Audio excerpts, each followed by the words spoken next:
제자훈련 2단계를 마치고 제자훈련 1단계를 마칠 즈음 그만 쉬어가고 싶은 생각이 들었습니다. 하루하루를 경건함으로 살아내야 하는 부담감에서 벗어나고 싶었기 때문입니다. 하지만 계속된 훈련이 말씀을 통해 내 죄를 보게 하였고, 그렇게 성령님의 인도하심과 보호하심 속에 마지막 주까지 인내하며 견디어보니 내가 주인 되었던 삶이 어느새 주님을 섬기는 종된 삶으로 변화된 것을 볼 수 있었습니다. 내가 주인 되었을 때는 모든 일들이 부담스럽고 불안하고 두려웠을 뿐만 아니라 그에 따른 결과 또한 당연하게 여기거나 생색내기 바빴고, 끝없이 남과 비교하면서 불만족스러워하니 입술에 불평과 비난이 끊이지 않았습니다. 그러나 계속된 말씀과 기도의 훈련을 통해 그런 힘겨운 삶에 비로소 평안이 찾아왔고, 이 놀라운 애를 맛보니 다시 제자훈련 2단계를 신청하지 않을 수 없었습니다. 말씀을 놓는 순간 다시 세상의 유혹에 심취해서 즐기며 살게 될 나를 잘 알기에 고육지책으로 억지로라도 말씀을 부여잡고 숙제의 부담을 가지게 한 것이 결국 나를 위한 처방이었음을 고백하게 됩니다. 제자 2단계 훈련의 10주간을 지나오면서 수많은 사건들이 있었습니다. 내 몸이 아프거나 그렇지 않으면 아들이 아팠습니다. 가까운 친척들의 연이은 부고 소식으로 거의 매주 지방을 오가야 했는가 하면 7년 동안 태의 열매가 없는 조카를 위한 기도가 시작되었습니다. 여리고 기도 행진에 참여해 남편이 따뜻한 동행을 통해 생전 처음 교회에 나오게 되는 놀라운 일도 있었습니다.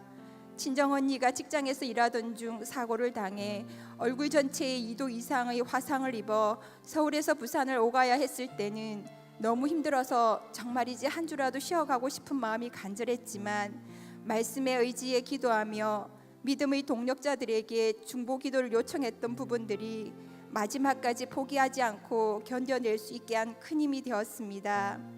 지금에 와서 이 모든 일들을 돌아보니 힘든 순간마다 말씀에서 주시는 지혜와 기도의 응답을 체험하게 하신 것은 모두 내가 하나님의 자녀로서 주님 몸된 교회의 지체로서 영적으로 성숙해 가도록 하기 위한 주님이 예비하신 과정이었던 것을 깨닫게 됩니다.